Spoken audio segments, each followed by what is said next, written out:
उत्तर प्रदेश के जनपद हाथरस में पुलिस अधीक्षक चिरंजीव नाथ सिन्हा के निर्देशन में अपराधियों के खिलाफ चलाए जा रहे अभियान के तहत पुलिस को बड़ी सफलता मिली है। पुलिस अधीक्षक ने पुलिस कार्यालय में जन सुनवाई कर आम नागरिकों की समस्याएं सुनी और संबंधित अधिकारियों को शिकायतों के गुणवत्तापूर्ण एवं समयबद्ध निस्तारण के निर्देश दिए। इसी क्रम में SOG team, anti theft team और थाना सहपऊ पुलिस की संयुक्त कार्रवाई में 3 संगीन वारदातों का सफल खुलासा किया गया। पुलिस ने हनुमान टीला बाबा हत्याकांड, डाकघर चोरी और कैनरा बैंक सेंधमारी के मामलों का पर्दाफाश करते हुए 2 अभियुक्तों को गिरफ्तार किया, जबकि एक बाल अपचारी को हिरासत में लिया गया। गिरफ्तार आरोपियों की निशानदेही पर हत्या में प्रयुक्त सरिया और ईंट के साथ चोरी की गई स्वैप मशीन के पार्ट्स भी बरामद किए गए। पुलिस जांच में सामने आया कि इन तीनों घटनाओं को एक ही गैंग ने अंजाम दिया था। आरोपियों तक पहुंचने के लिए पुलिस ने लगातार तकनीकी विश्लेषण, करीब 400 सीसीटीवी कैमरों की फुटेज, यक्ष ऐप, ग्राउंड इंटेलिजेंस और वैज्ञानिक विवेचना का सहारा लिया। इस ब्लाइंड मर्डर केस में सबसे अहम सुराग घटनास्थल पर मिले अनोखे फुटमार्क से मिला। पुलिस ने पाया कि आरोपी दाहिना पैर उठाकर पंजों के बल चलता था। इसी खास निशान ने पुलिस को आरोपियों तक पहुंचाया और तीनों संगीन वारदातों का सफल खुलासा हो गया। हाथरस पुलिस ने इसे वैज्ञानिक जांच और आधुनिक तकनीक के दम पर मिली बड़ी कामयाबी बताया है। इस संबंध में पुलिस अधीक्षक चिरंजीव नाथ सिन्हा ने ब्रज दर्पण न्यूज को जानकारी दी। सहपऊ में विगत 1 महीने में 3 ऐसी घटनाएं हो गई जो हमारे लिए चुनौतीपूर्ण थी। जिसमें एक हनुमान टीला पे एक पुजारी जी की हत्या हो गई थी, दिलीप जी की, और वो अभी तक केस ब्लाइंड था। साथ ही में सहपऊ कस्बे में एक डाकघर में सेंध लगाकर चोरी की गई, जिसमें स्वैप मशीन जो अभियुक्त हैं वो उठा के ले गए थे। और साथ ही 3 दिन पूर्व कैनरा बैंक जो सहपऊ कस्बे में स्थित है वहाँ पर भी सेंध लगाकर एक चोरी का प्रयास किया गया। तो बैंक की घटना हो गई सेंधमारी की, पोस्ट ऑफिस की, और साथ में एक हत्या। ये तीनों घटनाएं जिस तरह से इनका मोडस ऑपरेंडी था, यानी 2 घटनाओं का चोरी का, वो तो सेम टू सेम था। इस पे फिर हम लोगों के एडिशनल एसपी साहब और सीओ साहब के नेतृत्व में एंटी थेफ्ट टीम, एसओजी के प्रभारी महोदय और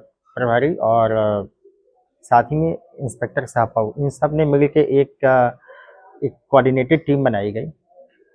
6 टीमों का गठन किया गया और करीबन 400 के आसपास सीसीटीवी फुटेज वो इकट्ठा किए गए। फ्रेम टू फ्रेम इसका एनालिसिस किया गया और पूरे हम लोगों ने घटना का जो एक तरीके से उसको एक प्रत्येक सीसीटीवी फुटेज का एक दूसरे से जब मैचिंग किया गया तो देखा गया कि एक अभियुक्त जो है, एक संदेही, उसका जो उसके पैर की जो गति है, मैंने उसको जिस तरह से उसकी स्टेपिंग्स है वो एक खास है। उसमें कुछ एक खास था कि वो बायां पैर को दबा के निकालता है, उठाता है, और खास और वो पंजों के ऊपर ही उसका स्टेपिंग है, यानी कि वो फ्लैट फुट ना आके पंजों के ऊपर ही स्टेपिंग है। यही चीज़ हमारी जो एफएसएल की टीम ने भी इसको रिकग्नाइज किया था, जहाँ वो फुट स्टेप पग मार्क्स मिले थे वो इस टाइप के थे। तदुपरांत जो ग्राउंड इंटेलिजेंस और डिजिटल इनपुट के माध्यम से 3 लोगों को इसमें संदेह के आधार पे गिरफ्तार किया गया, हिरासत में लिया गया, जिसमें कि एक माइनर है और 2 मेजर हैं। इसमें करण ने बताया कि वो पैसों के लिए उसने ये तीनों घटनाएं कारित की थी। जो पुजारी जी की हत्या हुई थी उसमें भी चूंकि उनके पास इसको अपने ऊपर कपड़े खरीदने थे, फ्रेंड सर्कल में पैसे करने थे, और अपने जो जिसके साथ इसका प्रेम संबंध था वहाँ पर भी उसको अपनी प्रेमिका के लिए कपड़े और कुछ ज़रूरी चीज़ें खरीदनी थी। इसीलिए सबसे पहले उसने मंदिर में इस तरह का अटैक किया और वहाँ पे पुजारी जी सो रहे थे। तो पहले इसने तिजोरी उखाड़ी, तिजोरी में से जो पैसे मिले, तब तक चूँकि पुजारी जी जाग गए और इसको लगा कि हम गांव के ही हैं, सब जान जाएंगे, तो उन्होंने पुजारी जी के ऊपर सिर पे ही अटैक किया और फिर जो सब्बल था उसे एक सरिया से, साथ ही वहीं पे रखी ईंट से भी मारा, जिससे कि उनकी मौके पे ही मौत हो गई।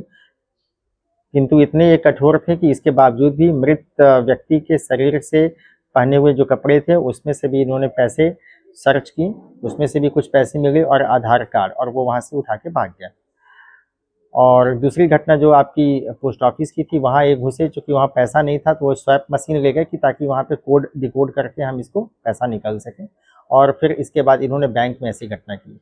यहाँ पे एक चीज़ ये बताना चाहूँगा कि ये जो बैंक के पास ही करण के पिताजी की पान की दुकान थी और वहाँ पे करण बैठता था। उसको बैंक के बारे में काफ़ी जानकारी थी कि बैंक में वहाँ पे कैश काउंटर कहाँ है, चेस्ट कहाँ है, इत्यादि चीज़ों की इसकी खास ठीक ठाक जानकारी थी। और फिर वहाँ से इन लोगों ने इसको एक प्लान बनाया कि बैंक में लूटेंगे तो काफ़ी इतना पैसा आ जाएगा कि हम आराम से इसमें पूरी अच्छी ज़िंदगी गुजर बसर की जा सकती है। तो 3 घटनाओं को इन्होंने अंजाम दिया, और लेकिन ग्राउंड इंटेलिजेंस, यक्ष ऐप और जो हमारी सीसीटीवी फुटेज के माध्यम से एसओजी, एंटी थेफ्ट और जो हमारे थाने की टीम ने, उसने दिन रात अथक मेहनत करके तीनों ब्लाइंड घटनाओं का एक साथ ही खुलासा किया। आज इन सभी को माननीय कोर्ट के समक्ष प्रस्तुत किया जा रहा है। यहाँ एक चीज़ और भी ऐड करना चाहूँगा, जब आप किसी चीज़ को बहुत ध्यान से देखते हैं तो देखते हैं कि कोई ना कोई अपराधी एक न एक चीज़ को ड्रॉप करता है वहाँ पे। तो इन्होंने एक बेडशीट को रैप किया हुआ था, करण नाम का जो ये है, और सन्नी उर्फ धांसू। तो करण ने एक बेडशीट लपेटा हुआ था, उस बेडशीट को भी वो एक इम्पॉर्टेंट जो आपको अभी आप देखे होंगे कि इसमें बरामदगी भी हुई है। ये बेडशीट उसके यहाँ जब कपड़े सूख रहे थे और हमारी टीमें मुखबिर लगे हुए थे, तो वो बेडशीट भी वहाँ दिखाई दी। तो उससे भी ये कनेक्ट हो गया। सेम बेडशीट जो कि आपको हत्या में प्रयुक्त हुई है, बैंक के घटना में प्रयुक्त हुई है, और उसके घर से जो बरामद हुई वो सेम टू सेम है। इस तरह से इन्होंने 3 घटनाओं का वर्कआउट किया है। मैं इस पूरी टीम को 25,000 रुपये के नकद पुरस्कार से पुरस्कृत करता हूँ।